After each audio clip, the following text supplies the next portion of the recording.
how did you arrive at this particular sector, right? And I'll give you the vantage point that this is coming from. If someone's looking to enter or disrupt what's happening today, how should they even think about it? Where does it start? Where does the inception of the idea come to where does the business model start to make sense, at least on paper? With Shoffr specifically, it happened because one of my friends was looking to buy an SUV. And as I said, I was in a transition period, so I was fairly jobless. Right. And I was accompanying him on a bunch of test drives. And we happened to test drive the Tata Nexon EV. Right. And it was a great experience in the sense, we switched on the car and didn't realize it had turned on. Right. It was quiet, it was smooth, it was fairly powerful as well. Right. So it was a wow experience. But there was a 3 lakh delta between the EV model and the petrol diesel variant.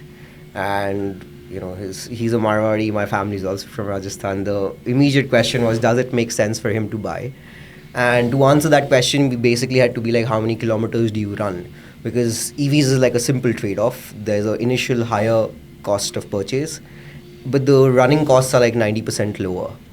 So the more you run the car, the more economic sense it makes. It didn't make sense for him because he was doing some 1,000 kilometers a month. He would have taken about 5.5 years just to break even that 3 lakh delta. The finance in you just came out at that time with an Excel sheet saying, yeah, this doesn't make sense. I've seen that Excel sheet. To be fair, I would say that there was the Marwari in us, which just asked that question, why does it make sense? Right. Okay. And we did that model, and it was just took us 5 minutes. So, right. It didn't make sense for him. But the obvious question we asked was look, commercial guys should be doing 300 kilometers a day. Right. If you are suddenly doing 9,000 kilometers a month, that output becomes very different. So you're well, why is no one else doing it? So that essentially was the starting point of going down this rabbit hole as to okay, why is no one else doing it? Because this math is so simple, anyone, it should be obvious to most people.